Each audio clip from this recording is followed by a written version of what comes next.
Body, speech, and mind held in perfect oneness. I send my heart along with the sound of the bell.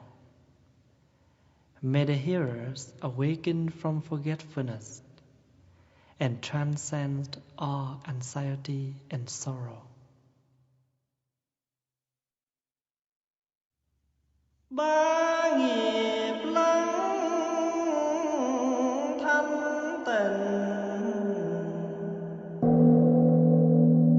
gửi lòng theo tiếng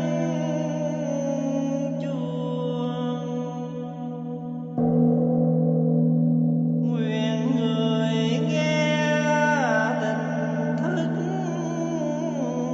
vượt thoát nẻo đau buồn.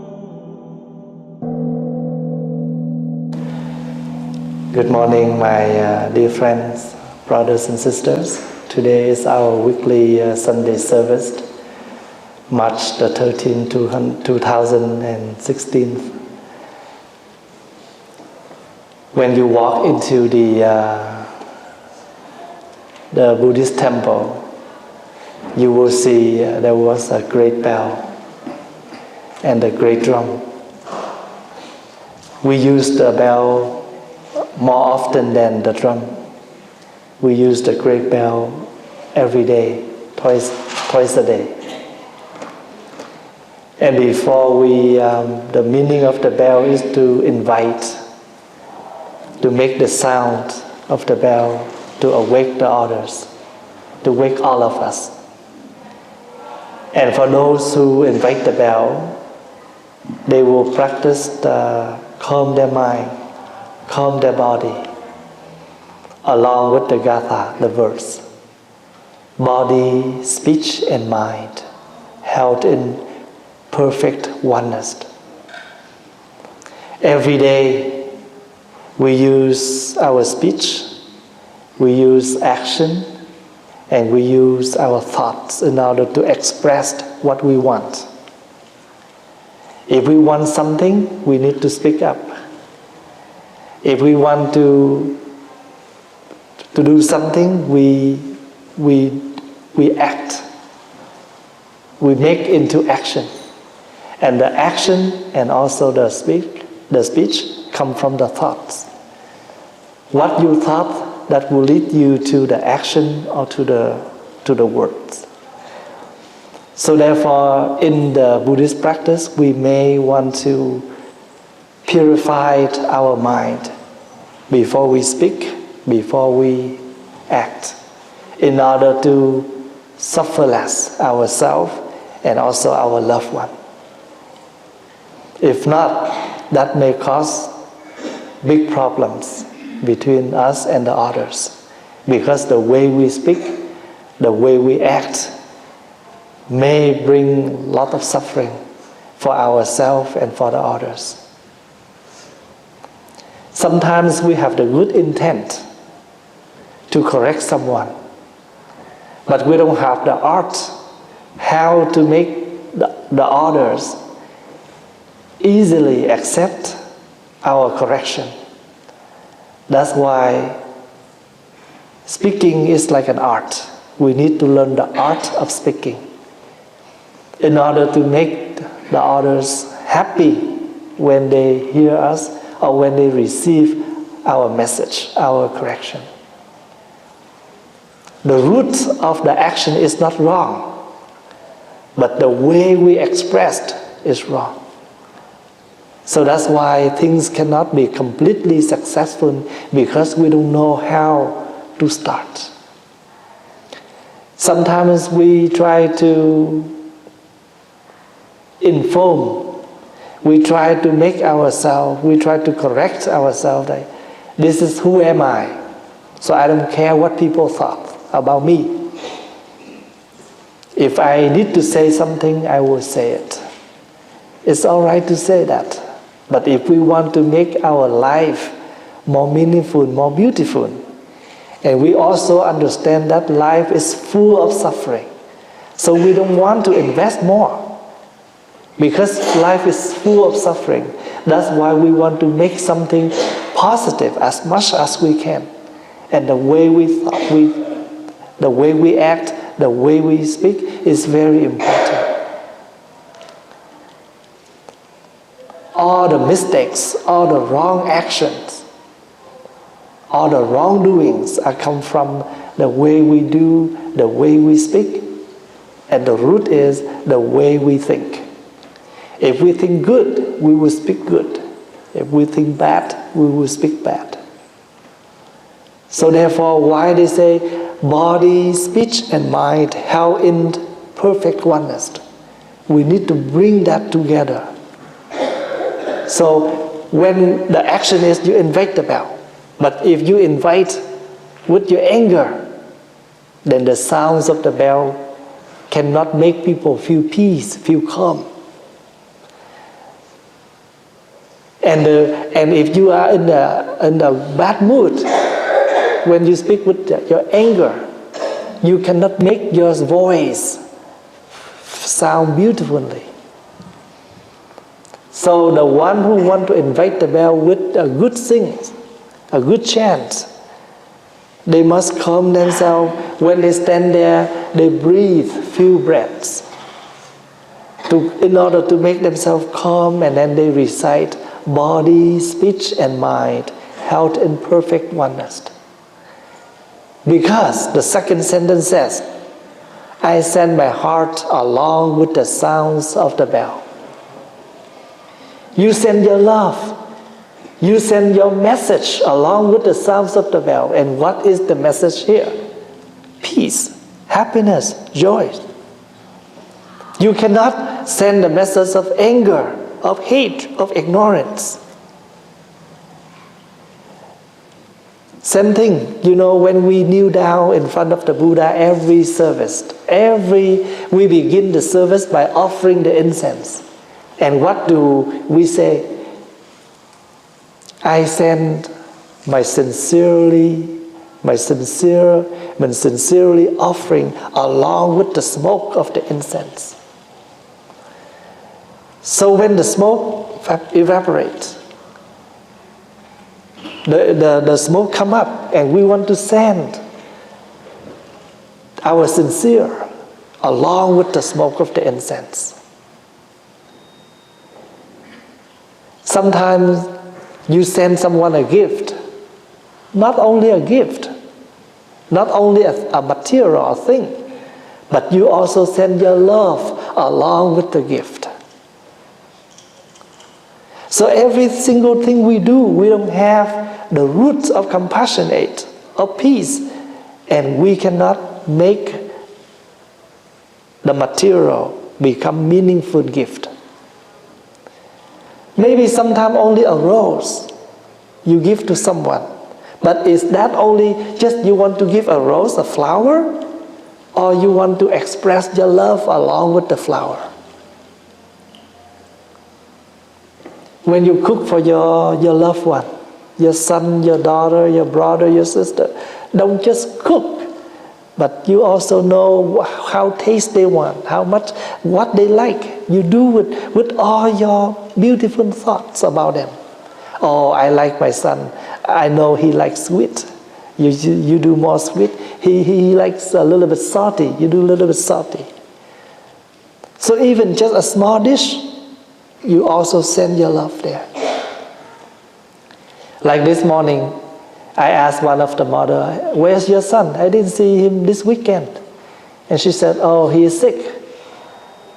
And I asked whether he has some medicine yet or not. So I walked into my room, I get him some medication that I took a few days ago, and that helped me. So when I give the medication, just not because I want to show off or just to give the medication, but I thought about him. Since yesterday, I didn't see him. So I thought about him. I sent the medication along with my love. So the second sentence in this verse, I send my heart along with the sounds of the bell. And what is your heart there? Your peace, your happiness, your positive energy. So, not only inviting the bell, but every single thing we do in this life for someone, please do it with all your peace energy. Don't do with your anger energy, because that may not protect and nourish anyone. I send my heart along with the sounds of the bell. Because you have sent your heart along with the sounds of the bell, that's why the hearers be awakened from forgetfulness. So the third sentence, may the hearers be awakened from forgetfulness. We have two terms, mindfulness or forgetfulness. Mindfulness means whatever we do, we understand what are we doing. We totally invest ourselves in that present moment. And that is called mindfulness. When you do chanting, even you memorized, but you have to bring your mind along with the chanting so you don't read it wrong. Because you thought, you memorize it. That's why while you're chanting, you look around, you wander your mind, and then sometimes you read it wrong. Sometimes you look at the book, but you still read it wrong. Why is that? Because we don't read with our mindfulness. Sometimes we have our glasses on our eyes already, but we're still looking for glasses. We have the key in hands already, but we're still run around and looking for keys. And that's called forgetfulness. So mindfulness means pay attention, be aware, bring your effort in that thing you do. So when you walk with your mindfulness. You won't fall. When you cook with your mindfulness. You don't burn your cooking. You not overdose the ingredients. So the hearers, the one who hear your sound of the bell, will feel peace and joy when you can invite the bell with your peace energy. That's why the one who invites the bell is very important. Even the one who invites the bell for chanting. We have different type of bells during our ritual. Hand bell is the small one. You used to hear they signal, bow, stand up, and that is like a signal bell. And that is the chanting bell. That is the awakening bell. In Vietnam, we used to invite the bell at 3:30 in the morning. Because the temple wake up 3 in the morning. And 3:30 we invite the bell. Why? Why we invite the bell that early?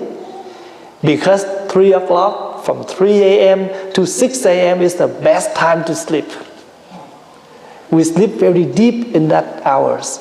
Usually at the beginning of the night, we are unable to sleep well. But from 3 to 6, sleep very deep, very well.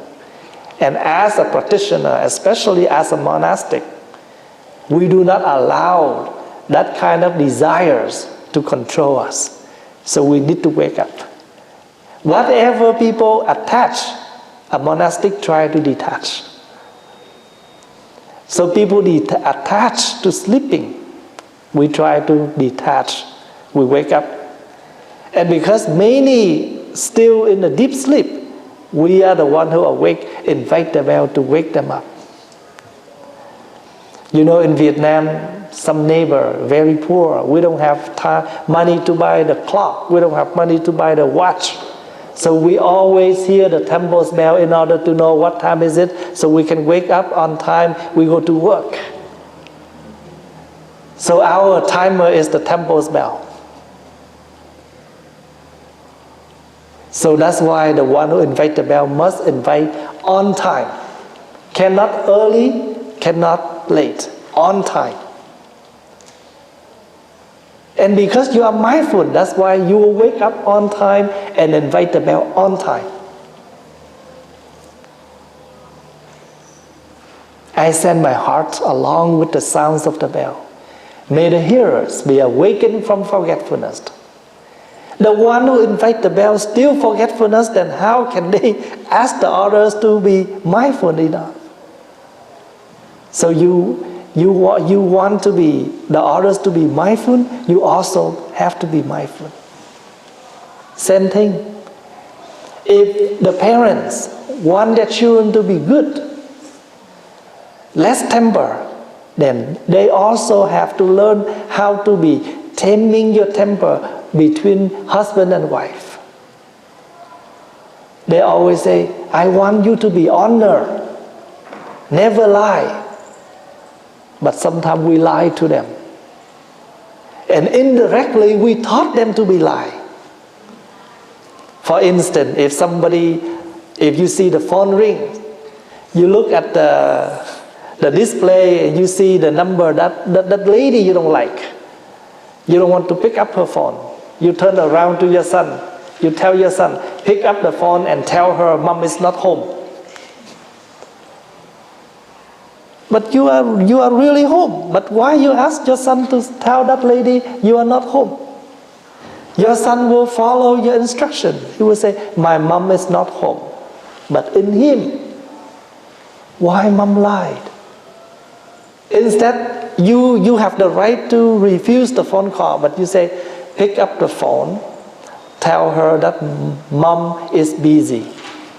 It's better than say, I'm not home. You are home, but because you are busy, that's why you cannot pick up the phone. You don't mean to teach your son to be lied, but that is how you taught him to be lied. So mindfulness will tell you what we will say, how you will teach the kids. Mindfulness is very important. Very important. If this life, how much mindfulness we can practice, then how much happiness we can gain. And the more we gain, the more we have extra, we can share to others. Even when you wash the dishes, you soak all the dishes, you turn off the water. You soak all of them at once and then you can rinse them at once. You don't just turn on the water and you talk and you do your dishes. Waste a lot of water. So by looking at the way you wash the dishes, we know that you are mindful or not. When you walk up here on the stairways to the main hall, we have a big sign. Please, no shoes on the stepway.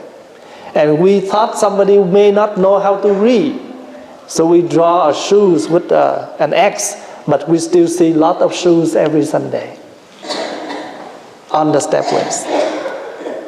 That we know whether mindfulness or not. Or we just don't care.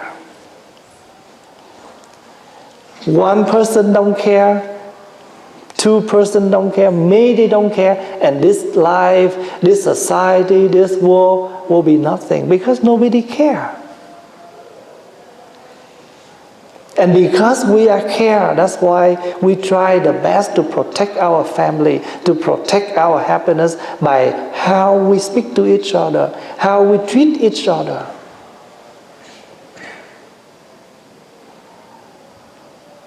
Usually we don't care about the public place. So I used to remind that when you're using your foam cups on Sundays, please do not waste. If you know you still hang around in the temple, keep your cup. Don't just grab one cup, finish your drinking, throw in the garbage.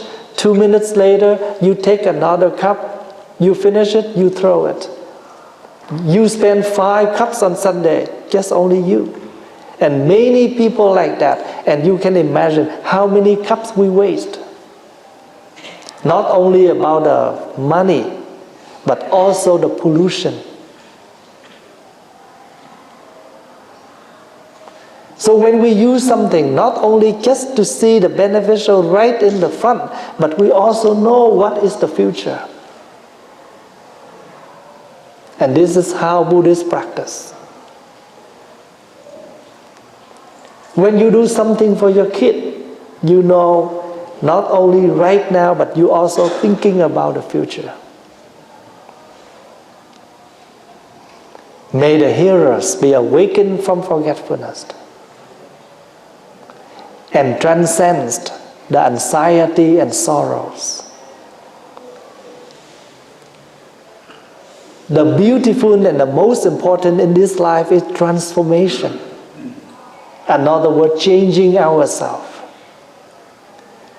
Let's say, if you know the cushion setting here is not right, you adjust or you move to make it into the right spot.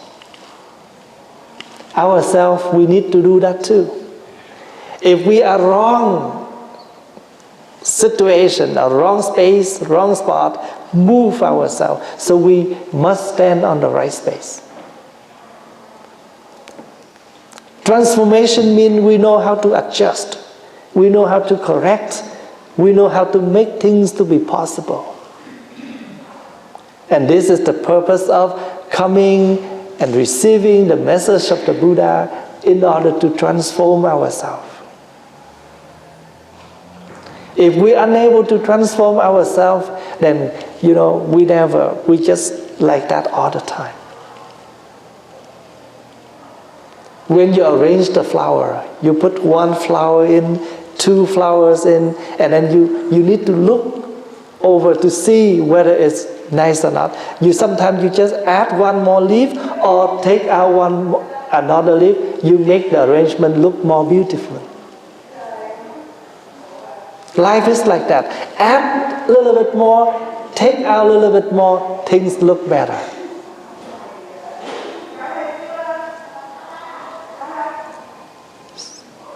So I want to share with you the 4 sentences when we invite the bell. There are more. There are more. I will explain the meaning of all the gathas when we have a chance to. But today I want to share with you the first verse. Body, speech, and mind held in perfect oneness. I send my heart along with the sounds of the bell. May the hearers be awakened from forgetfulness and transcend all anxiety and sorrows. When you speak to someone, it's like the sounds of the bell. You must send your heart along with the words. You must send your words along with the sound. Sometimes you want to say no, but the way you speak, your voice of the word no, make people misunderstanding. You're angry, but actually you are not. But the way you say no, make people feel uncomfortable. Sometimes the way you say yes, but your yes make people feel uncomfortable. So the words is one thing, but the sound to express the word is another thing. Same thing. Good taste is not enough. Good arrangement. When you come to a restaurant, you call a dish. You know this is a good dish. But they cannot just cook it and put on the plate. They must make the dish look nice and look tasty too. Is that right? Same thing. Oh, I don't care as long as I have a good heart. Yes, that's not a problem. But life is not that easy. Life is not that simple. They need both. Taste, good look. And then what you will have good tips. You have a good service, you have a good tip. Same thing. You speak good words, you sound it right, you make it on time, you make people feel great. And practicing Buddhism is like that. Do not wait until you go to heaven. Too far. And we are not sure whether we can go there or not. So let's transform this entire world into the heaven as much as we can. Thank you for your listening. I hope you enjoy your weekend.